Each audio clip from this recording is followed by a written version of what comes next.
I'm the fake daughter of the Prime Minister's manor. But the real heiress turned out to be a little mute. Everyone took my side, only because my talents were unmatched, and I had long been the most celebrated noble lady in the capital. But I remember my past life, and how this little mute died just to save me. The world mocked the second young lady of the Prime Minister's manor for lacking manners and having a strange personality, and they secretly bullied her. So I grabbed a wooden staff and beat down every single one of them.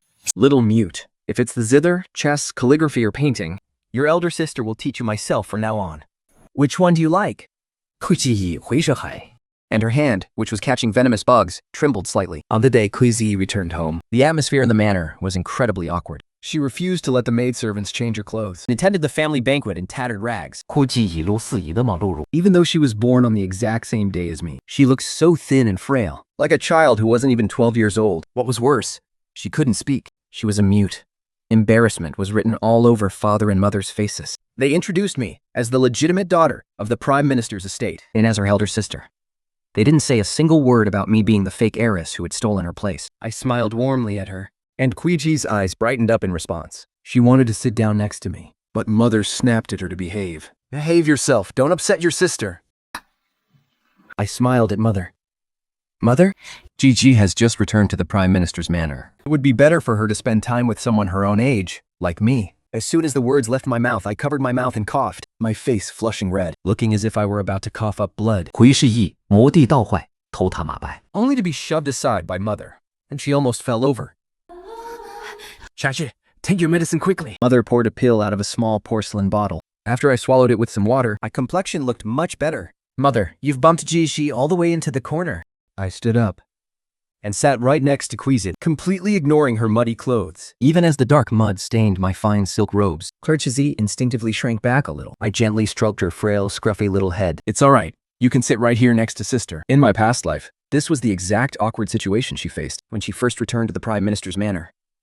Raised in the countryside, she knew nothing of high society rules, and on top of that, she was completely mute. Meanwhile, I was trained in all the fine arts of a noble lady, mastering the zither, chess, calligraphy, and painting. I was already celebrated as the capital's finest young lady. My entire family tacitly protected me, claiming to the world that Clezy was merely our second daughter raised away due to illness, while never uttering a word about me being the fake one. But the truth was, I was the one who was gravely ill. My parents searched everywhere for renowned doctors, but none could cure me. I was left to survive solely on rare, expensive herbs just to cling to life. In my past life, when I was on my deathbed, it was the tiny, frail Quizu who brought me sweet pears and medicine, desperately gesturing for me to take them. I knew deep down that no medicine could save me anymore. So seeing the sheer urgency and devotion in her eyes, I swallowed them anyway.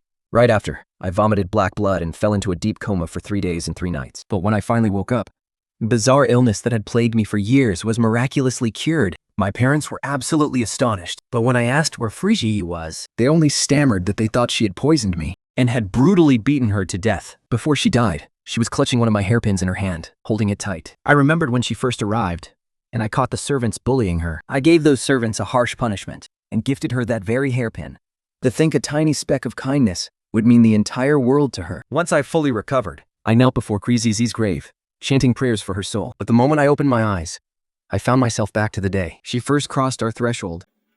This time, I will never let her be sent to that desolate north courtyard like before. The servants in this household are all snobs who prey on the weak. My parents don't care about her. If I don't stand up for her, every single soul in this estate will step all over her. Have the second miss move in there. Soon, Xiaokun came to report that the second miss refused to take a bath. The moment anyone got close to his clothes, he could go absolutely wild, like he'd lost his mind. Eldest miss, that second miss is being way too out of line. He doesn't look like a noble lady at all. Why did you have to bring him into our courtyard? But with one cold glare from me, she didn't dare say another word. Clutching my aching chest, I walked over to Kriji's room and knocked on the door. Creak. It's me. The door, which had had absolutely no response, suddenly cracked open. I gestured to the maids. All of you, wait outside for me. Soon, only Prizi and I were left in the room. Why won't you take a bath? I pulled out a handkerchief and wiped his face, leaving behind a streak of black grime. I stepped closer, wanting to wash him myself. But Prishi clutched his collar tightly, gesturing frantically in a panic. Seeing that he couldn't stop me, he took a giant step back. Are you seriously backing away from me right now? Under my hurt gaze, his face flushed red as he pulled out a bunch of jars and bottles from his tattered clothes. Inside those jars were bugs. G really likes these. Kuiji nodded his head vigorously. I forced a stiff smile. It's okay. It's normal for kids to play with little critters, right? I tried my absolute best to convince myself. After all, so many wealthy young masters in the capital love to fight crickets. This must be the same thing. Excitedly, Kuiji fished out the biggest bug from a jar and proudly showed it off to me. 200. Put that down. Go take a bath. Right now. Once he was all washed and clean, Kuiji revealed a strikingly handsome, clear face. His eyes were bright and clear, like polished glass. Most of the time, Kuiji was incredibly well behaved, except that his behavior was a bit bizarre. His absolute favorite hobby was playing with mud, and no matter how much I tried to stop him, he wouldn't listen. The moment night fell, he would lock himself in his room, and he wouldn't open the door for anyone but me. Soon enough, Shaitong came to complain to me again. I just smiled and let her be. Since she was my sister, I wanted to protect her and let her do whatever she pleased. I repeatedly warned everyone in the household that they must respect the second miss, just as they respect me. I could manage the servants in my own courtyard, but I couldn't control what happened outside. One day, Kuiziyu slipped out and didn't return even after dark. When I finally found her, she was covered in mud and bruises. I asked her, who on earth did this to her? But Fuiji only whimpered in distress. You stubborn little mute, I sighed. Didn't I tell you to behave? Look at you now, getting bullied. Hearing my scolding, the poor child opened her mouth and burst into a loud, sobbing cry. I was completely at a loss. All right. I won't yell at you anymore. After asking around the household, I found out that today, the young Prince Sai, Cici, had come to visit, and Kuiji, I accidentally run into it. Cici scolded her a bit, which made her snap. She threw some unknown powder at him, making his entire body break out in a red, itchy rash. Cici's servants then got into a physical scuffle with her. I was so furious my chest physically ached, slamming my hand on the table in rage. I thought, how dare a bunch of grown men bully my sister? Softening my gaze, I looked at Huji. Shuji, was it Cersei who bullied you? A spark of anger flared up in Kreezy's eyes, and she nodded vigorously. The next day, I marched up to the Z estate wielding an iron rod, pointing at each of the servants along the way. I asked her, did he hit you? Every time Kuji nodded. I beat them up, one by one. Even though my health isn't the best, I can still swing an iron rod perfectly fine. Everyone in the capital knows who I am, Kuichi. When I raise my rod, they have no choice but to take the beating. Cici's handsome face had stolen the hearts of countless noble ladies in the capital. Are you Zay? See, she was on the verge of a total breakdown. You see, the Zai family and the Kui family had been betrothed since before we were born. Clutching his face, he cried, Yao Yen, you really need to keep your younger sister in line. You brought a gang to bully my sister, and you still have the nerve to blame GZ. Cici, you really call yourself a man? Like a cat whose tail had just been stepped on, Seici furiously ripped off his veiled hat, revealing a face covered in red and purple bruises. Who is bullying whom here? 2. I just happened to run into that little brat playing in the mud and teased her a bit. The scrapes on her body are from her climbing trees and falling off. She was climbing around like a monkey. So I, out of the goodness of my heart, had Xiaoxi try to catch her. But who knew what that little brat threw at us? It is itching me to death. I only wanted her to hand over the antidote. But she, Seiti waved his hand, signaling his servants behind him to take off their veils. 7 or 8 servants revealed bright red, swollen patches of various sizes on their faces, along with countless nasty scratch marks. Shocked, I turned around to look at PG. The latter just looked up with a completely innocent expression, as if this had absolutely nothing to do with her. After learning the truth of what had happened, with a dark look on my face, I dragged Fuji back home. I had no idea Kuizi had this kind of ability. Was it really you? Looking at how miserable Saisi and his subordinates were, I doubted they would fully recover without 10 days. Or half a month. How did you do it? Coiled around her forearm was actually a small, jet black snake. Its 2 ruby-like, blood-red eyes sent an inexplicable chill down my spine. The snake was incredibly obedient around Kuijai's wrist. The black snake slithered down from her arm and onto the ground. Wherever it passed, the grass and flowers instantly withered and turned yellow, and a toxic masma-like mist began to rise. Staring at the scene before me, I remembered my mother telling me that Kuizi Yui and I had been switched at birth. It was because years ago, when our father was an official in a region near Maozhong, he had misjudged a case. The man who beat the drum to cry for justice kept saying his wife had been cursed by a goo witch and would soon pass away. But father never believed in such superstitious talk of ghosts and gods and refused to take the case. And sure enough, that man's wife later died during childbirth. In a fit of grief and rage, he spent every penny he had to bribe the midwife and swap the official's baby daughter with me. See that? In my past life, my parents searched far and wide for the best doctors, but none of them could cure my illness. Yet, Kozishi somehow worked a complete miracle. Thinking back to all those bizarre, venomous insects in her room, and how effortlessly she controlled that poisonous snake, a sudden realization hit me. Hearing the word, gu, Huiji's eyes instantly lit up, as if to say, "You guess right." She began jumping up and down, gesturing excitedly to show off. Seeing my skeptical look, she raised her bone whistle to her lips once more. The whistle let out a low, mournful wail. Instantly, the soil in the courtyard churned, and countless venomous insects surged to the surface. I turned pale with sheer terror. All right, I believe you. Stop. Even after the venomous bugs scattered, my heart was still pounding. I had no idea there were so many creepy crawlies buried right under the courtyard I'd lived in for 10 years. No, I can't live here anymore. Clutching my chest, I looked at Quizi with a deadly serious expression. You must never let our parents find out about your ghoul magic. And you cannot perform these dark arts in front of anyone else. The venomous bugs in your room must be hidden away. Do you hear me? Quizi nodded blankly, only half understanding my worry. I let out a heavy sigh. The Imperial Court strictly forbids witchcraft and dark sorcery. This time she hurt someone, and got lucky that nobody found out. As for Zixi, I bet he wouldn't dare to badmouth my sister. But if it had been anyone else, we would be in deep trouble. I lectured her a bit, and then let her go. Once frayed, Quizi immediately scurried back to the mud. She pulled a tiny bug out of the dirt and stuffed it into the bottle in her hand. In an instant, the larger insect inside devoured the smaller one. Watching her look so thrilled only made me more anxious. I called my maid, Xiao Yongqiu, and had her fetch a red lacquered box for Kuzhe, and repeatedly warned her to keep all her bugs locked inside it. I can protect her, as long as she stays in this courtyard, but she can't hide here forever.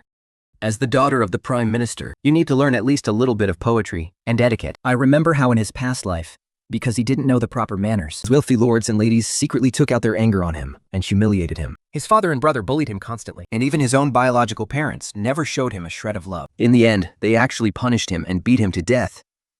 All because of me. In my past life, we weren't even close. But now that I have a second chance at life, I will absolutely pay him back. Whether it's for saving my life, or for all the suffering he endured in my place all these years. Even if it's just this, sir, chess, in the classics. Your big sister will teach you personally, from now on. Which one do you like? 魁气几一，或是孤注的日用开的玩方，3年佛手。 He looked up at me with absolute shock, then slowly turned his head away, pretending he hadn't heard a single word I said.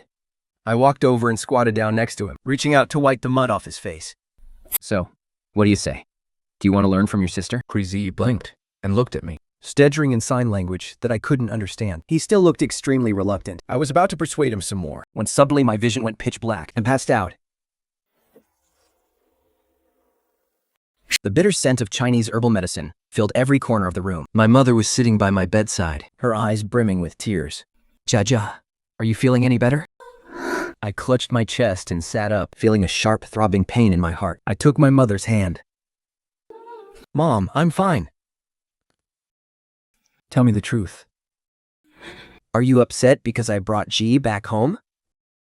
Jai, you've always been the most sensible child since you were little. Your father and I have always been so proud of you. Even though you aren't my biological daughter, in my heart, you will always be my own child. No one is allowed to mistreat you. You've had this illness since you were a child. Just when we thought your condition had finally stabilized, how did you pass out again? Mother knows you're only being so kind to Ji because you don't want to make things difficult for me. Me poor child. You never show what's on your mind. No matter how deeply hurt you are, you just keep it all bottled up inside. She doesn't know any manners or etiquette. Having her stay in your courtyard will only cause you stress and worry.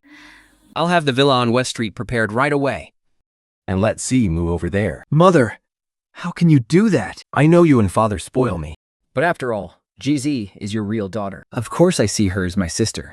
I've suffered from this chronic illness for so long. This flare-up has nothing to do, Viji. I've had no sisters to keep me company since I was a child. Now that GZ is finally here, I couldn't be happier. So just arrived, so it's only natural she's having a hard time adjusting. GZ is a good girl, and I'll make sure to guide her well. I spoke with such urgency, cuffing a few times into my hand. All right, mother knows, mother knows. J.I., rest assured. No matter what happened in the past, you will always be my daughter. Years ago, your father indeed misjudged a case by mistake, but I never imagined this karmic retribution would end up falling on you. J.I., you must put your health above everything else. If you feel unwell in any way, you must tell me. In the middle of the night, I threw on a robe and sat up in bed. Outside, the moonlight was like water. Yet the light in Kliji's room was still on. I walked over to her room and knocked gently on the door. With a soft creak, I gave the door a gentle push, and it swung open with ease. The room was brightly lit by candlelight. Zizi was sitting at her desk, Propping her head up with one hand, looking incredibly sleepy. her head was nodding up and down like a little chick pecking at rice. I quietly walked over to the desk and gently slid the book in front of her. The Book of Odes, out of her hands. I raised an eyebrow in surprise. Right at that moment, Preeti woke up, and the moment she saw me, her eyes welled up with tears. "Why are you crying?" The moment the words left my mouth. 会几集乱之活人，燃之火物. Then, remembering my fragile health, he carefully looked up to check if I was in any discomfort. Tears streamed down his face. He gestured toward the book in my hand, then pointed at himself and me. Struggling to read his sign language, I asked, "Are you saying you'll study hard with me from now on?" 酷决一挠的避过人世. He pointed to a thick stack of papers next to the desk, densely covered with verses copied from the Book of Odes. I knew he didn't know how to write. Looking at the uneven strokes, it seemed he had painstakingly traced each character. He gestured anxiously, as if he thought I had fallen ill out of sheer anger because he wouldn't study. Looking at his ink-stained fingertips, Long tool rose in my throat. and my heart completely melted. I took him to wash his hands. "I didn't faint because of you," I said softly. He tilted his confused little head. I ruffled his hair and coaxed him to go to sleep. He anxiously grabbed my hand, frowning as he sniffed my scent like a little cat. Dewey scampered over to the bedside, pulled a glass jar from under his pillow, and carefully placed it in my palm. Inside was a goo bug. Deep down, I knew Julie would never hurt me. But that didn't stop me from being absolutely terrified of bugs. But she wouldn't take no for an answer. He kept signing frantically, trying to explain. Seeing that I still didn't understand, he took the jar back and gestured that I should sleep with it tucked under my pillow just like he did. I forced a smile and kept pretending not to understand. Was he kidding? Who in their right mind would sleep with a bug under their pillow? Seeing my reluctance, 这一意故言是. he pointed at the jar, then made a motion of tearing a book apart. I narrowed my eyes. "Are you saying, if I don't do this, you won't study anymore?" Ji puffed out his cheeks in a pout, placed his hands on his hips, and nodded defiantly. What a little rascal, threatening me like that. "Fine, you win." He blinked his bright, sparkling eyes, as if asking, "Do you like it?" I kept up my fake smile. "All right, I'm going to bed now." Early in the morning, Yao Chong brought me a stack of books. "What's this?" I looked over and saw they were The Women's Commandments and Instructions for Women. "Mistress, didn't you say you wanted to teach the second young mistress how to read? So I brought these over." "Throw them away!" Cao Kun looked at me in confusion. But my intention in teaching GZ to read was never to make her learn the submissive ways of the 3 obeisances and 4 virtues. Nor was teaching her rules meant to bind or suppress her natural personality. I didn't want her gaze to be confined to the boudoir in a husband's household. I wanted her to see the vastness of the earth, the eternity of the heavens, the distant mountains, and the deep wide seas. She possessed the art of Gu, which made the world fear her. So it was all the more vital that she understand reason and tell right from wrong. Only with awe and respect in her heart would she know where to draw the line. I went to the library pavilion to select books and made time every day to teach her. Myself. To my surprise, GZ's learning ability was incredibly strong. She had a near photographic memory. Within just 3 months, not only could she recognize most of the characters in her textbooks, but she could also grasp their general meaning. But after I praised her a few times for her extraordinary talent, she let it go straight to her head. And then, she started slacking off day by day. This was mostly shown by her wrapping her romance storybooks in covers that said, "The Analects of Confucius," to hide what she was actually reading. "What are you reading?" "The Wealthy Heiress and the Poor Scholar," "The Cold Consort," and "The Overbearing Prince's Relentless Pursuit." I stood silently behind Krijiji, who was supposed to be doing her self-study, rubbing my throbbing temples as I rifled through her desk. Oh great, I've raised her completely wrong. Krijiji suddenly shielded her desk with her body, looking ready to die for her books. "Do you know what you did wrong?" Preeti nodded her head frantically. But her hands were busy signing. "I still want to read them," I sneered, and under her shocked gaze, signed back, "No playing with mud for 3 days." As her elder sister, I naturally had to lead by example. If she could learn to read and write, I could certainly learn sign language. As soon as those words left my mouth, Kriji's eyes widened. She began to weep uncontrollably. Ever since this girl realized I was a sucker for her tears, she had turned herself into a walking water fountain. I couldn't help but sigh in sheer helplessness. Fishing by the Green Spring Bay. In the heart of spring, the apricot blossoms are in wild, chaotic bloom. It is the perfect, picturesque scene of late spring. The Zymarkers Manor is hosting a grand feast, and invitations have been sent to all the young masters and noble ladies of the capital. I naturally had to make an appearance at the manor. CC seems to have fully recovered. He is dressed elegantly in his noble robes, exuding an air of effortless, refined grace. Cece walks toward me, his eyes bright and crystal clear, sparkling with a warm, endless smile. Jai, why are you so late? But before he can even get close to me, PGP steps forward, blocking his path and baring her teeth. Cece's expression shifts instantly. Looking down at her, he asks, "You brat, why do you always bare your teeth at me? Are you a Pekingese dog reincarnated?" Seeing that Queezy is about to unleash her snake, I grab her by the back of her collar and pull her back. Completely unaware that he just escaped death's door, Zaichi continues to mouth off. "I'm your future brother-in-law, you know? Now run along. Don't ruin my date." I sop hard on Seiki's foot, but calmly say, "I'll take Ji and head inside first." With that, I take Queeji's hand and lead her into the manor. Queezy makes disgusted hand gestures to me. Sister, that man outside looks like an excited baboon whenever he sees you. I think about it for a moment and realize she's absolutely right. We then enter the rear garden, where the young masters and noble ladies of elite families are gathered in groups of 3 or 5 playing Chiwan. Queezy's eyes light up. She wants to play. "Go ahead then," I say. Lately, I don't know if it's because of that ginsect from GE, but my complexion and strength have improved significantly. But even so, Deek, Mops Test, time on no went. I still choose to sit on the sidelines, resting and watching them play. She turns around and beams a smile at me. We wave my hand. "Go on." Although Queeji cannot speak, she is incredibly charming, innocent, highly endearing. As soon as she joins, the point when she quickly fits right in with many of the noble ladies. Suddenly, the minister's daughter lets out a sharp shriek. Everyone turns to look. It turned out that the Chiwan holes were hiding quite a few stink bugs. The young lady standing close by instantly turned pale with fright. Only Queezy that sparkled with excitement. I shook my head at Queezy from a distance, warning her. She immediately slumped back, looking disappointed. Queezy pulled out a handkerchief, picked up the bugs, and tossed them away. Her movements were swift and precise, smooth as flowing water. She waved her club, gesturing that they could continue the game now. The way the noble ladies looked at her instant to turn to one of utter respect. After 2 rounds of Chiwan, 灰记仪还光慢其后舍，说的 noble lady。 our parents had worried that Jizi would be ill-mannered in public. But now, those noble ladies couldn't keep their hands off Jize. One moment they were pinching her cheeks, the next they were stroking her head. If anything, it was these high-born ladies who had lost all decorum. Preji shot me a pleading look for help. I just sipped my tea. Honestly, babysitting her all day is exhausting. It's about time I get a break. Yang Yu, the minister's daughter, even gifted Queesty a hairpin. 灰记仪颇来大道，气压道。 Her eyes curving into sweet crescents. The surrounding ladies were instantly melted by her cuteness, screaming silently in adoration. Right then, a young woman in a black palace gown walked over, flanked by her entourage. Oh my. Isn't this Queezy? And who is this little sister next to you? Why don't you introduce yourself? Why aren't you speaking? Don't tell me you're a mute? Looking exceptionally charming, she covered her mouth and giggled. Among the elite families, the only one who would always mock me with such sarcasm was Gao Mingyu, Princess of Fukang. Gao Mingyu and I had been bitter rivals since childhood. She could never accept my superiority, and she hated how I always outshone her. Yet there was absolutely nothing she could do about it. So now, she had aimed her spearhead directly at my sister. But the noble ladies didn't chime in with her, as they usually did. Instead, they all cast sympathetic and comforting looks toward Queeshi. Meanwhile, Queezy was already secretly rolling up her sleeves, preparing to fight back. My eyes narrowed instantly. I walked over and pinched his butt. I gestured with my hand, warning him not to use his ghoul poisons in public. 估计抛点鬼力力。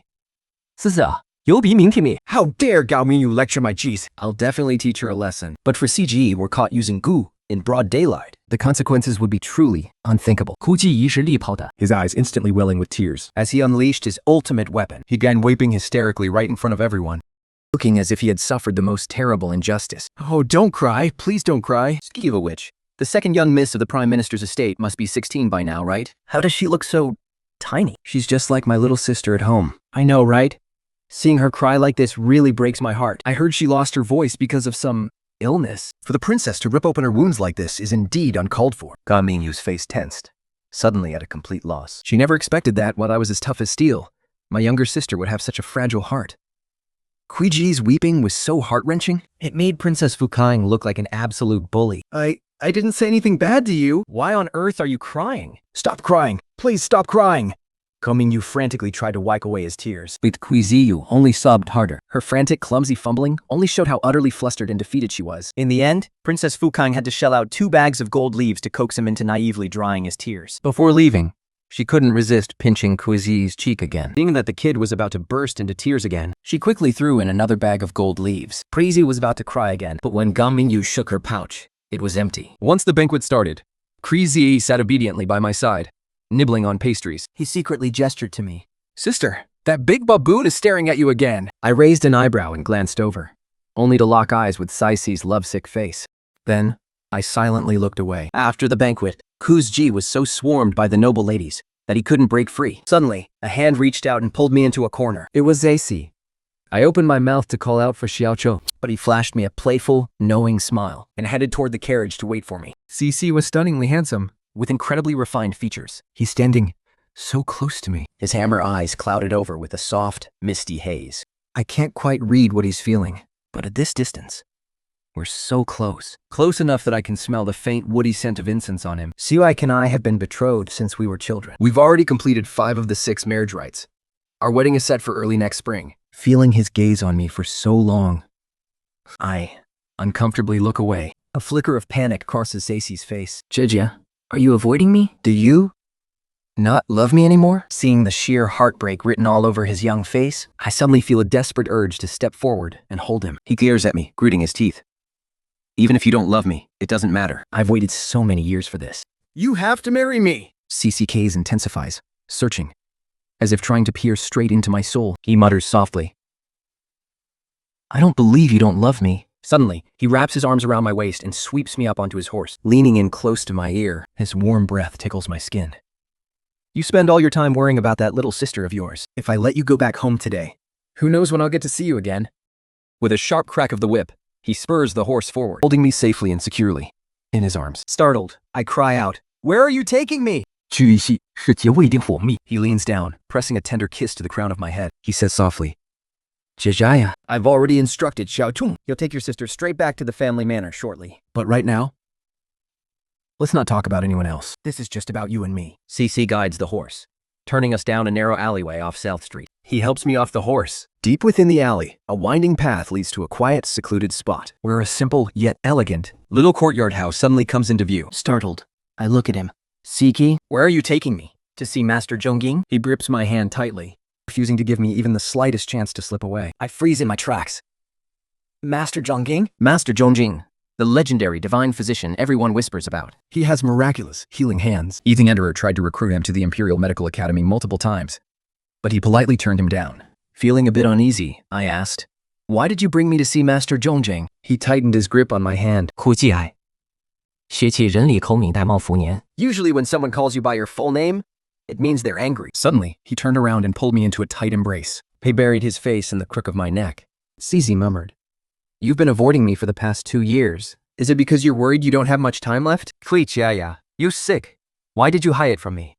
Every time I tried to find you, you just kept hiding. 听说乙是一边有余父子， You devote every second of your attention to her. But why can't you spare even a fraction of that care for me? I froze on the spot.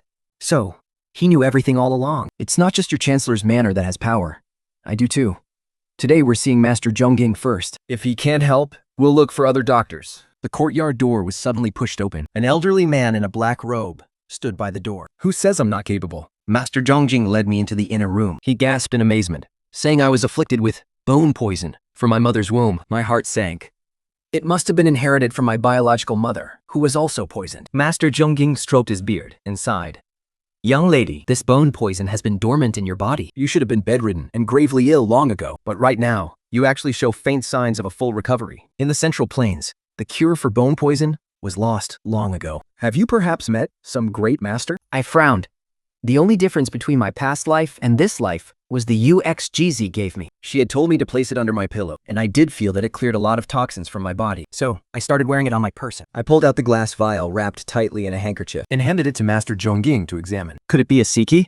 Master Zhongqing had traveled to the Mile frontier in his younger years and learned a bit about goo poison. However, the goo sorcerers of the Mile frontier were extremely exclusive, and their arts were passed down only to women, never to men. So even though Master Zhongying studied it painstakingly, he could never grasp its secrets. And the Sikti is a legendary go insect capable of cleansing one's bones. Master Zhongying looked as if he had just discovered a hidden treasure. He eagerly asked me where I got it from. I pursed my lips, trying to figure out how to phrase my answer. I didn't want them to know about GZ's witchcraft. Suddenly, there was a commotion outside the door. Xiao Klung, who was supposed to be at home watching over GZA, rushed in, looking completely disheveled. Tears streamed down her face. "My lady, please, go back home and save the second young mistress. She's going to lose her life." "What?" I demanded. my voice rising in anger, with her hair in a wild mess. She trembled and choked back tears. The master and madam found those bugs in Miss Cheesy's room. They say she's a demon. And they've brought in an exorcist. They're going to burn her alive. My heart skipped a beat. A chilling dread washed over me, like falling into a freezing abyss. Looking at Master Zhongjing, who stood before me, I dropped to my knees and bowed deeply. Cece quickly stepped forward to help me up. But I kowtowed to Master Zhongjing anyway. I beg you, Master Zhongjing, please save my sister's life. I couldn't hide the truth any longer. I quickly explained the whole situation to Zaisi and Master Zhongjing, then dashed out the door. I leaped onto my horse and galloped away at full speed. I bit my lip hard and gripped the reins so tightly that they nearly cut into my flesh. I just wanted to be faster. Even faster. The moment I reached home, I threw myself off the horse and ran straight for the main courtyard. My heart hammered wildly against my chest. The one thing I feared most had actually happened. Cece was tied tightly to a wooden post, with a massive pile of dry firewood stacked beneath her feet. My pupils shrank in horror.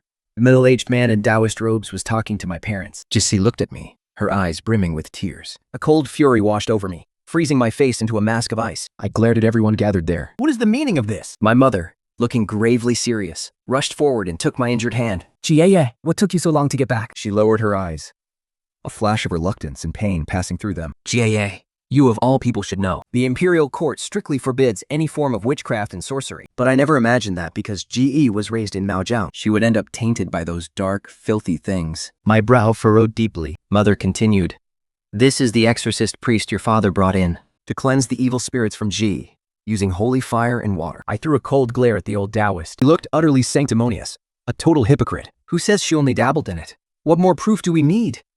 The second Miss Kuei was raised in Maojiang, and she kept so many venomous insects in her room. Isn't that enough to prove she is involved in Gu sorcery? That wicked priest was eager to stir up chaos. I took a deep breath, trying my best to explain calmly. Mother, those aren't Goi insects. They are herbs, medicine herbs, Mother. There have long been folk remedies that use insects as medicine. Today I found a physician in the countryside. Seeing how I was plagued by chronic illness, he prescribed me a few remedies to combat poison with poison. But I'm terrified of these crawling bugs. Since Yui grew up in the countryside and is used to suing them, I had them kept in her room for convenience. Seeing this, Mother showed a hint of hesitation on her face. Father looked me up and down. Gi's complexion indeed looks much better lately. Seeing my parents waver, the wicked priest, fearing they would change their minds, cried out, "Eldest miss, do not shield your sister. This old priest has never heard of using venomous bugs as medicine." Furious, I glared at him as if looking at a corpse. My father hesitated for a moment, then ordered his men to pin me down and let the old priest perform his ritual. I looked over at Kui Ji. She, who was usually such a crybaby, now kept her lips tightly sealed, fighting back her tears as she stared at me. Her hands were bound by ropes, but she struggled slightly, gesturing to me. "Don't worry." Tears streamed down my cheeks. "Why are you acting so obedient now? I told you so many times to keep your things hidden, but you just wouldn't listen." Watching G's tied up there, completely powerless to help, felt like my heart was being dragged through a mountain of blades. A sharp, agonizing pain stabbed through me over and over, making it impossible to breathe. The old priest drew a talisman and burned it, letting the ashes fall into a bowl of water, forcing Kuizi to drink it. With a grimace, he forced it down. Everyone in the courtyard watched him intently, waiting for any change, as if that talisman water was some sort of magic potion that would transform him the moment he drank it. 10 minutes passed, but Juju and the crowd just stood there, staring blankly at each other, feeling embarrassed. The old Taoist cleared his throat twice before I could even let out a sigh of relief. He immediately put on a show, pulling a fire starter from his pocket and claiming it was the Samadhi fire that would destroy the evil spirit. What a cruel heart. Whether she was actually possessed or not, once those flames went up, she would be dead, and all evidence would be gone. I struggled with all my might. My mother couldn't bear to watch, but my father, with a cold look, quietly warned the guards that voodoo sorcery had been discovered in our manor. If word reached the emperor, it would bring about the execution of our entire clan. Having climbed to such a high position in court, even when facing his own flesh and blood, he would still weigh their lives against the survival of the family. I screamed at the old Taoist holding the flame. "You evil priest! How dare you hurt my sister! I will make sure you die a horrible death." The old Taoist hand trembled slightly as he shot me a glance. My hand scraped against the ground, leaving streaks of blood behind. The guards pinned my shoulders down tightly, refusing to let me stand up. With trembling hands, I gestured to Gigi, trying to tell her not to be afraid. Juzi smiled back at me, showing no fear.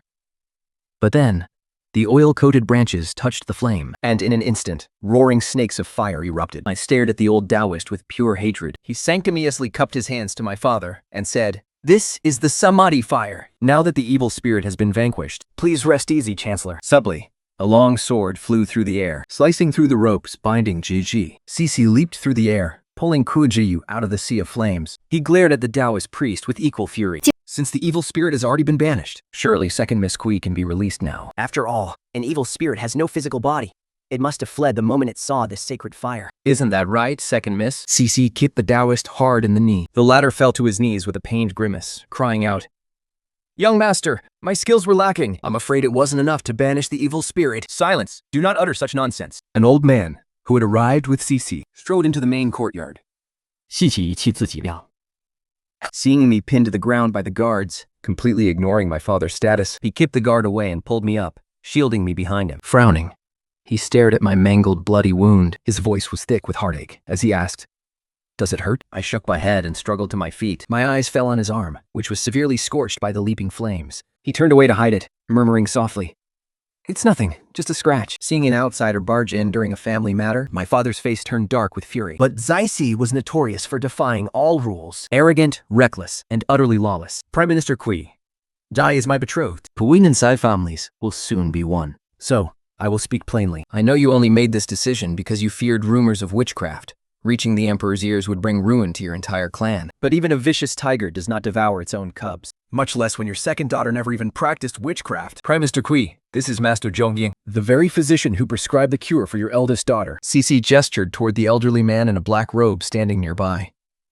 The moment my parents heard Master Zhongjing's name, their faces instantly turned pale. Legend had it that Master Zhongjing's medical skills were so miraculous that he could practically bring the dead back to life. The emperor himself had invited him to join the Imperial Academy of Medicine 3 times, but was refused each time. Eventually, this legendary physician vanished into deep seclusion. Although Master Zhongjing was advanced in years, he was still remarkably sharp and full of vigor. Indeed, I was the one who instructed eldest Miss Kui to use the poisoned hairpin as medicine. The elderly physician spoke up. The eldest miss has suffered for years, but she was actually poisoned. My prescription was meant to combat poison with poison. My sole intention was to save a life, but I never expected my prescription would be used to almost kill your second daughter. He glared at the Taoist priest, who was already trembling with fear, and gave a slight bow to my father. In all my years of seclusion, traveling across the mountains and seas, I have indeed met genuine Taoist priests who perform exorcisms to ward off evil, but I have never heard of an exorcism that demands a human sacrifice. The world is full of chaos and deceitful charlatans. I urge you, Prime Minister, to see the truth clearly. On one side was a legendary physician, once honored by the emperor himself, and on the other was a mere street trick charlatan. Father had already made up his mind. Everything he did was just to give the Kui family a way out, in case word ever reached the emperor. Dr. Zhongxing's words had clearly handed the Kui family the perfect excuse. Father looked at Qi, his eyes filled with apology. Jizi, do you want to go back and get some rest? Ji hung her head. Silently hiding behind my back, I pulled Jizi into my arms, looking her up and down. Fortunately, the wooden pillar was quite a distance away from the surrounding firewood, so the flames didn't reach her. But suddenly, she knit her brows, looking like she was in deep pain. Easy, what's wrong? Where does it hurt? Just as I was about to ask Dr. Zhongjing to examine her, Jiji clutched her stomach and gestured that she had an upset tummy. I let out a massive sigh of relief. Just to be safe, I still had Dr. Zhongjing check her pulse. It's nothing serious. She probably just drank some dirty water and got an upset stomach. Relieved, I called over a maid to take GZ back to her courtyard first. Turning around, I glared at that wicked cultist, shaking with rage. Yao Kog! Bring me my iron rod. Gripping the iron rod tight, I marched forward. Only then did the wicked cultist finally feel terror. Lady Kui, I was wrong. I'm sorry. I'm just a wanderer in the martial world. I was just desperate for money. And when I saw such an easy target, I was blinded by greed. That's all. Please, Lady Kui, have mercy. Mercy? My face burned with absolute savage rage. I slammed the rod hard against his leg. Mercy. When you held that torch, trying to take my little sister's life, why didn't you think about mercy? Leaving scum like you to roam free only puts more innocent lives at risk. Today, I'm sending you straight to hell. I raised the iron rod and swung it down with all my might. Blood began to seep out from beneath the cultist's robes. With a heavy clang, the iron rod slipped from my hands and clattered to the ground. The cultist was no longer breathing. A sudden wave of dizziness washed over me, and my knees buckled. Cici caught me in his arms. Chija, are you all right? I shook my head. I curtsied deeply, paying my respects to my parents. Your daughter is exhausted. Please excuse me while I retire for the night. In the dead of night, I push open my window and look outside. Kleji is hiding in his room, peeking at me through a crack in his door. Meanwhile, Zici is sitting right on top of my courtyard wall, bold as brass. After all these years, He still hasn't kicked his habit of scaling walls. Then I remember leaving my iron rod in the main courtyard today, and forgetting to have Yao Chengong bring it back. Otherwise, I definitely would have knocked him right off that wall. Seeing me open the window, ZC leaps down from the wall. He stares straight at me, his eyes locked onto mine. He stands right outside my window, and our eyes meet. I lower my head, avoiding his intense gaze. Just as I am about to shut the window, he reaches out and grabs my hand. He glances over at G's room and notices the door is still open a crack. Cheesy isn't asleep yet. I should go check on him first. CC curls his lip in a pout. Let me go. Shut his door. Why is a kid spying on grown-up business anyway? He should be in bed. If he doesn't sleep, he'll never grow. I give him a dry, flat look. GZ is the exact same age as me. Cece scratches his head. Right, I forgot. He's already 16 this year. How does he still look like a kid of 12 or 13? He definitely hasn't been sleeping enough. I'm going to go shut that door for him. But as Zacy approaches the door, the ground around him suddenly churns, and a dense swarm of creepy crawly bugs boils up. Cece's skin crawls. Never mind, he can't afford to mess with that. Meanwhile, moonlight spills across the ground. I suddenly speak up. Say, after we get married, Can I bring GZ into the manor with us? Cece freezes on the spot, staring at 4G's door as if he has just been struck by lightning. No way. absolutely not. Yeah, do. Hi, yeah, you're the only one I want. I won't have one person more, nor more person less. With a cold face, I snatch up the rouge box beside me and hurl it right at him. What on earth are you thinking? Cece dodges it with incredible agility. The flying rouge powder drifted down, dusting half of his face. He reached out his finger, dabbed a bit of the rouge from his hand, and put it in his mouth. CT said with a deadpan face, "Your rouge is sweet." I slammed the window shut in anger. Just as I turned away from that rogue, a shadow was standing right by the head of my bed. My heart skipped a beat in pure terror. It was Kui Yu. Why wasn't he asleep? Why did he sneak into my room? I lit the lamp, only to see Kui Ji staring at me with pure excitement. "Why aren't you asleep yet?" I asked. PGT said, Sister, I actually think that big monkey can be my brother-in-law now. She snapped. Kui Ji! I've always felt that you, sister, are just like the main character in my favorite picture books. At first, I didn't think that big monkey was good enough, but now, it looks like he actually has the potential. Which picture book? I asked. 哭泣以狂厉寒的笔，地烙的织金啤酒波点河下。 Pointing at the title on the cover. The cold, elegant consort, and her overbearing prince's obsessive pursuit. He gestured wildly as he wove the plot together. Even though that big monkey is just Lord Monkey right now. A Lord Marcess can be promoted to a prince, right? So once he finally becomes a prince, you can marry him then? Sister? I massage my throbbing temples. Kuishi! No staying up late. Go to bed, right now. After the new year, my wedding with Zizi was officially put on the agenda. I wore a gold-embroidered wedding gown, gorgeous and dazzling. The bridal procession was grand and majestic. I had once urged Zaisida to make things simpler and more low-key, but he flatly refused. He insisted on making it the grandest royal-scale wedding possible. Red silk fluttered everywhere, and ceremonial music filled the air. Everyone said he was a reckless, rebellious playboy, but every single word I ever said, he always took deeply to heart. He had set up his own grand manor in the capital ahead of time, simply because of my passing remark about wanting to take Quizi away from the Prime Minister's manor. When the noble ladies of the capital learned that Ji and I were living together in the young Marcus's new manor, they started coming over every other day to play leaf cards. Especially Go Mingyu. She is always waving gold leaves, trying to lure Ji back to the princess's mansion with her. I stared coldly at Gao Mingyu. Don't think I don't know exactly what you're scheming. The studies that love again against the Keters, and can— Gao Mingyu gave a smug, punchable smirk. What's wrong with liking Fiji? It's not like she's your sister alone. She raised her voice, looking at the noble ladies around her. Am I right, girls? Yes! The crowd of noble ladies chimed in, with Yang Yu shouting the loudest. I waited for Ji to come over to me, but the moment Gao Mingyu shook the gold leaves in her hand, Jui hesitated. I face-palmed. How spineless. Aside from these bored noble ladies who practically lived at our house, Master Zhongjing was also a frequent guest. People of the Central Plains loathe school magic, simply because they saw it as nothing but a wicked tool for murder. But everything in this world has two sides. Vine can be used to kill, but it can also be used to heal. To Master Zhongjing, it was definitely the latter. He had always refused to take on any disciples. But seeing Jizi, he actually wanted to make her his apprentice. Master Zhongjing smiled and asked Ji if she would like to leave with him. Jiyu clenched my sleeve. Wherever sister is, I'll be. I conveyed her words to Master Zhongjing. He never imagined that a man of his legendary status would actually be rejected. For a moment, his smile froze, not knowing whether to laugh or cry. But then, he shamelessly shrugged it off. No matter, I can just move in. I thought, well, as long as you're happy, Master. Later, I asked Gigi if she preferred Marcus Say's mansion or our old home, the Chancellor's mansion. Without a second thought, she chose the former. Here, There were no overbearing elders to restrict her, and no need to constantly watch her back. Our father and mother never loved her, since she never had their love in the first place. She had nothing to expect from them anyway.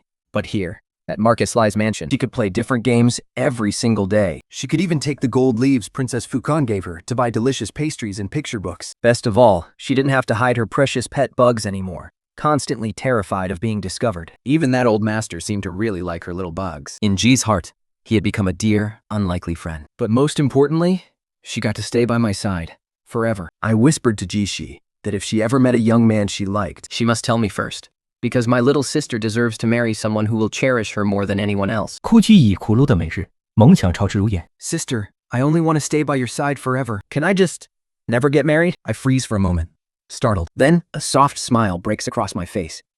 Of course you can. Why on earth not? If you find the right man, I will personally prepare a grand dowry stretching for 10 miles. But if you want to stay by my side, I can protect you for the rest of your life. Late that night, please. CT has way too much to drink. He stumbles blindly back into the room. His phoenix eyes are half closed, a heavy flush rising on his cheeks. I reach out, trying to push him off the bed, so Hong Xiaoyu can help him bathe. Suddenly, Zizi leans in close, shrouding me in the heavy, warm scent of strong alcohol. Why don't you like me? You've been married to me for 4 months now.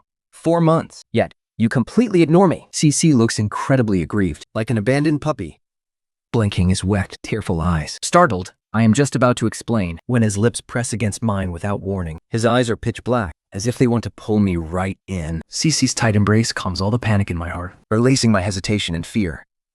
My heart, like melting spring water, ripples with emotion. Jia, Jia, Jia. She calls my name over and over again. His burning gaze scorches me, so I slightly lower my eyes. That is when I realize I actually like him.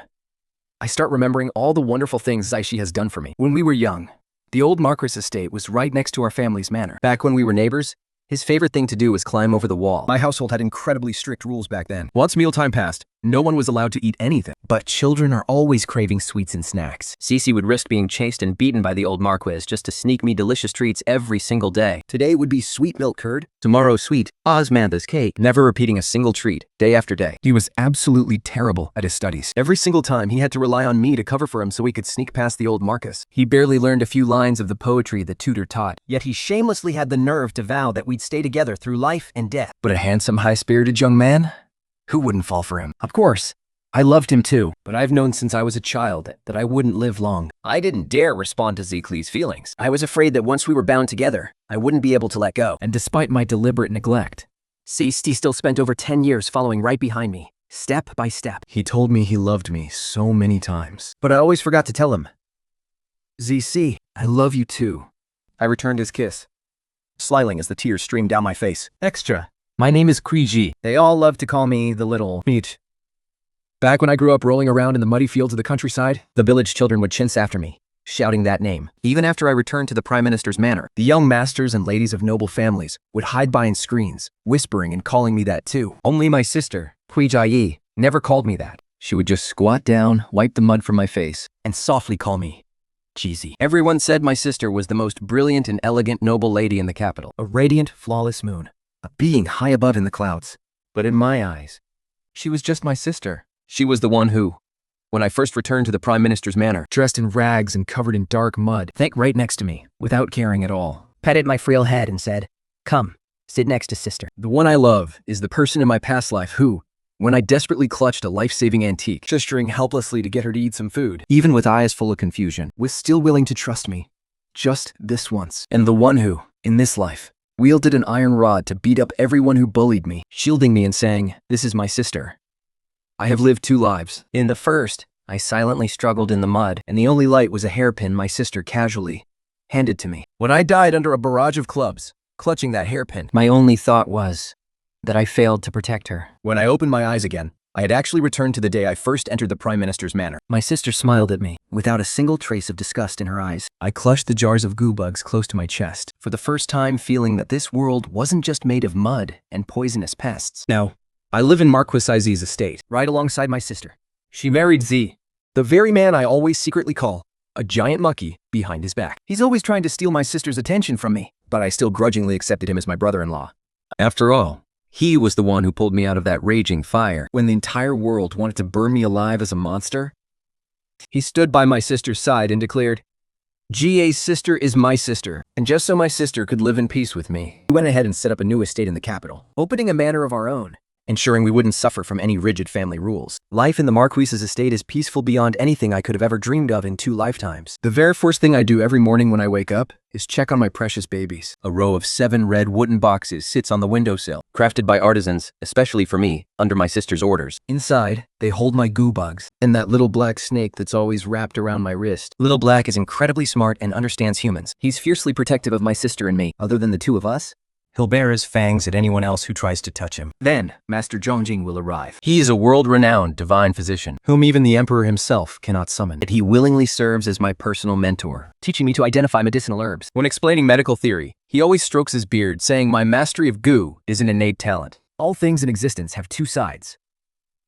Thing can harm people, but it can also save them. Used in the right way, it can save thousands upon thousands of lives. At first, I didn't understand. I only knew that my goo could cure the congenital go poison in my sister's body and bite those who dared to bully me. As for anything else, I didn't care at all. Sister always said that since I possess such a rare gift, I must learn to be reasonable and distinguish right from wrong and hold respect in my heart. Only then can I walk a path with clear purpose. I would always tilt my head and just listen. I'd turn right around and dive into the mud in the yard to dig up bugs, raising my goo bugs, and reading the storybooks they brought me. The mansion was always so lively. Domingue and her friends would visit every few days, Bringing gold leaves and the latest storybooks. The moment they stepped through the door, they'd crowd around me, one moment pinching my cheeks, and the next patting my head. They aren't afraid of me at all now. At the Marcus's banquet last time, some stink bugs were hidden inside a hole that had been smashed open, and all the noble ladies were pale with fright. But I just reached right in, pulled the bugs out, and threw them away. Ever since then, their eyes would sparkle with admiration whenever they looked at me. Gao Mingyu would always wait for gold leaves in front of me, coax me to go back to her princess manor. The gold leaves were indeed great. They could buy so many storybooks and pastries, but every time, I would just shake my head and sign to her. Wherever my sister is, that's where I'll be. I thought we could live like this forever. Until the capital was suddenly thrown into chaos. First, Miss Yang Yu from the minister's mansion fell ill. She was the sister who gave me the giant hairpin, and always smiled warmly while pinching my cheeks. Suddenly, her entire body broke out in a dense, horrific rash. Her fever wouldn't break, and she fell into a deep coma. The imperial physicians took turns examining her, searching through every medical text. Yet they couldn't find the cause. They only said her pulse was incredibly bizarre, and that it didn't seem like an ordinary illness. Instead, it looked as though she had been targeted by some evil spirit. Within 3 days, young masters and ladies from 7 or 8 other noble families in the capital developed the exact same symptoms. All of a sudden, rumors spread like wildfire, and the entire city was gripped by panic. Everyone was saying this wasn't an illness, but the work of witchcraft, and inevitably, the blame was pointed directly at me. In the entire capital. I want you to know that Kuisiyi, the second young lady of the Prime Minister's mansion, was a mute who grew up in Maojiang and knew how to raise goo bugs. There had even been a past incident in our mansion where they tried to burn me alive under the guise of an exorcism. If it hadn't been for Master Zhongjing and Ji Shi, I would have long since become a handful of ashes in the fire. In the imperial court, impeachment memorials were submitted one after another, accusing their father of condoning his wife and daughters practicing witchcraft. They accused me of bringing chaos to the capital, claiming the Sai family was harboring a fugitive and colluding with criminals. Father sent messengers to our estate several times, but they just stared at me, hesitating to speak. Their intentions were clear. They wanted me to destroy all my venomous goo bugs and get as far away to the countryside as possible to lie low. Then, Mother came too. She grabbed my sister's hands, tears streaming down her face, thinking that I would ruin the Kui family and drag my sister down with me. But Sister shielded me behind her, refusing to let them close. With cold expression, she told them, "I will protect my own sister." Just because you can't find the cause of the illness, you throw dirt on a young girl?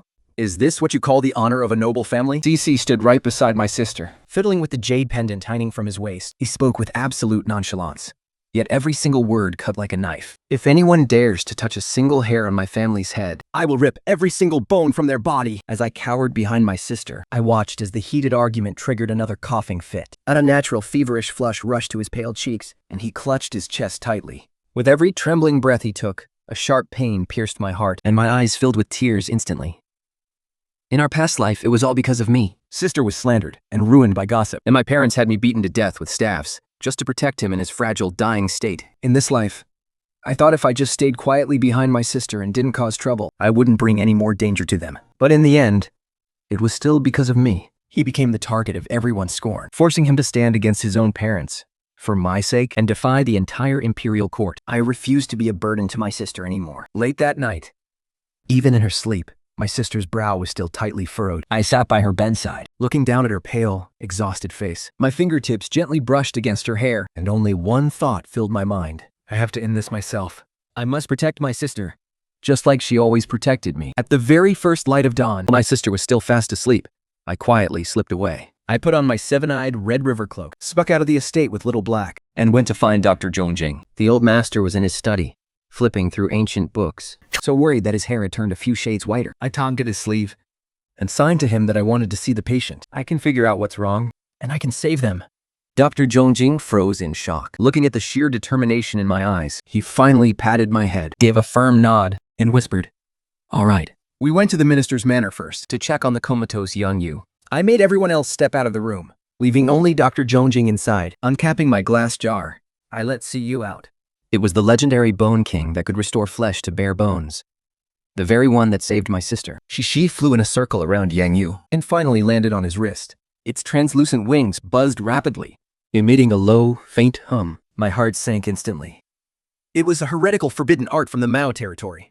The blood bone curse involves feeding the mother bone with the living person's blood. Once the child bone enters the body, it slowly drains the victim's life force. First comes a red rash, then a coma, and finally, death from total exhaustion of life. This type of bone magic was banned by the orthodox Mao sects long ago. Only those wicked, corrupt heretics would use such a sinister method to harm people. It wasn't my bone. I signed to Dr. Zhongjing, explaining the origins of this blood bone and how to break the curse. The old master was both shocked and amazed. He said he had only ever seen brief mentions of the blood bone in ancient texts, but never knew how to break it.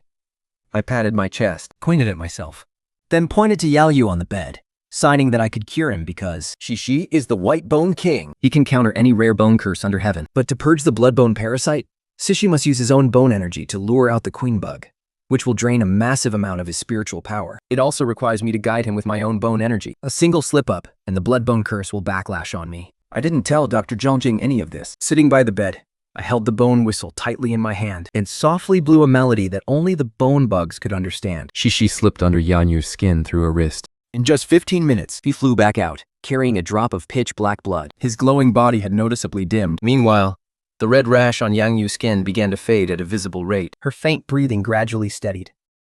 The minister and his wife rushed into the room. Seeing their daughter awake, they fell to their knees before me. With a loud thud, they kept crying out, calling me a living bodhisattva. Flustered, I quickly hid behind Dr. Zhongjing, waving my hands in a panic.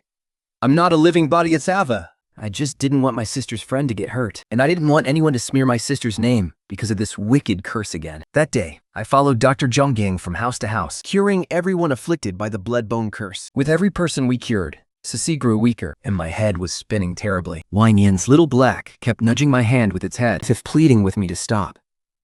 But I couldn't. The more people I saved, the less pressure my sister would face. By the time the last patient was cured, I could barely stand. Just Dr. Zhongjing supported me, his eyes filled with deep worry and heartache. But I just forced a weak smile, tugged at his sleeve, and pointed at Sisi, who had landed back on my shoulder. I gestured that I could find the person who cast the curse. Shishi could smell the scent of the bloodbone parasite. He led us all the way to a ruined temple in the western corner of the capital. The ruined temple was cold and eerie. An old Taoist priest in robes was performing a ritual around a vat of blood. Inside the vat, countless bugs swarmed and writhed. They were the bloodbone queen bugs. When he saw us, he froze in surprise, and then let out a creepy, sinister laugh. That shifty-eyed creep glared at me, his eyes locked onto mine. "So it was you," he snarled. "You little mute! You're the one who ruined—" Only then did I realize who he was.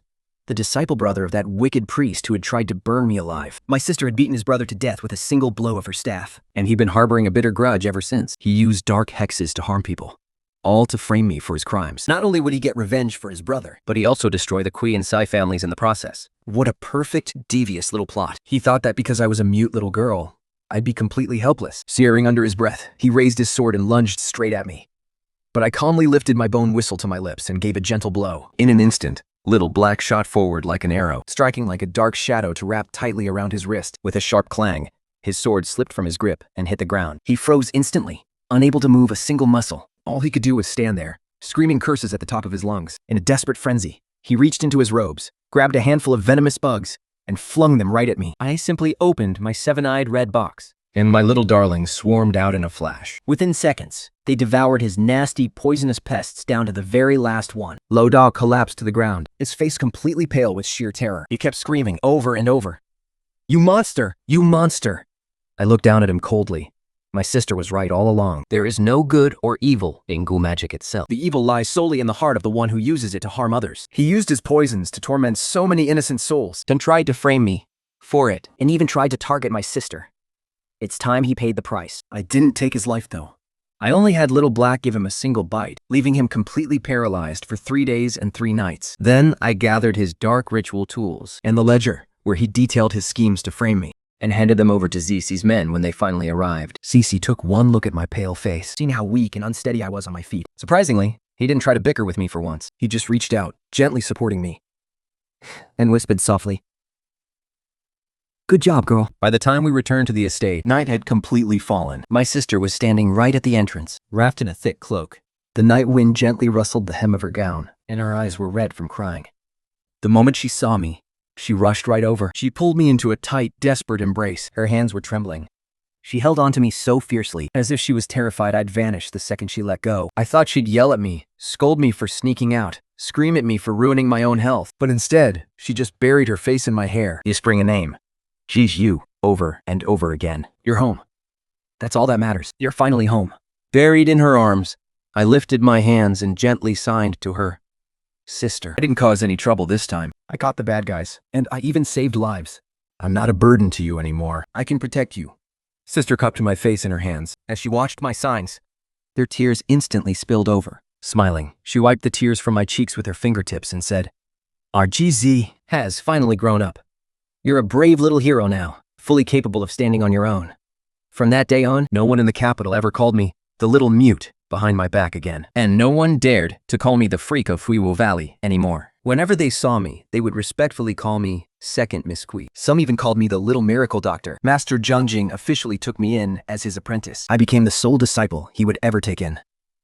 His entire life, he taught me the sacred medical arts to heal the world, and I taught him the life-saving secrets of Mao Zhang's ancient goo arts. Together, we extracted the goo poisons, Merging those ancient arts with traditional medicine. and saved countless people suffering from rare and incurable diseases. Gao Mingyu and the others still visited our manor all the time. But they didn't just bring me gold leaves and storybooks anymore. They would also bring bizarre medical cases from all over the country, cautiously asking if I could cure them. Miss Yanyu still visited often to gift me newly crafted hairpins, saying I was her savior for life. Zaitzi still constantly fought with me for Sister's attention, but he never dared to make fun of my goo bugs again. He would even specially seek out rare, breedable jars from his travels to bring back to me, just so I could house my precious little bugs. Sister's health got better and better. She no longer coughed or fainted at the slightest chill. She loved seating under the wisteria in the courtyard, Watching Master Zhengjing and me debate medical theories. watching me squat in the mud, digging for bugs. A gentle, loving smile would always shine in her eyes. One day, she stroked my head and softly asked, "Zizzy, do you want to go back to the Prime Minister's manor? Or maybe go back to Maljiang for a visit?" I shook my head, Reaching out to wrap my arms around her waist, burying my face deep in her chest. With my hands, I signed over and over, "Wherever my sister is."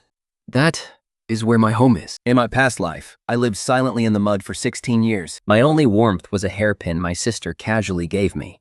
When I died clutching that hairpin, My only thought was that if there were a next life, I would protect her with my life. In this life, she pulled me out of the mud herself, giving me light, giving me too, and giving me her unconditional love and protection. It turns out, even the mud can grow beautiful flowers. It turns out, even a quiet valley can shield us from the chaotic world. As long as my sister is by my side, I will always have a safe harbor and a place to call home. I will spend my entire life protecting my sister, protecting the very light that has illuminated both of my lifetimes. I want us to live well in this world and live our lives to the absolute fullest.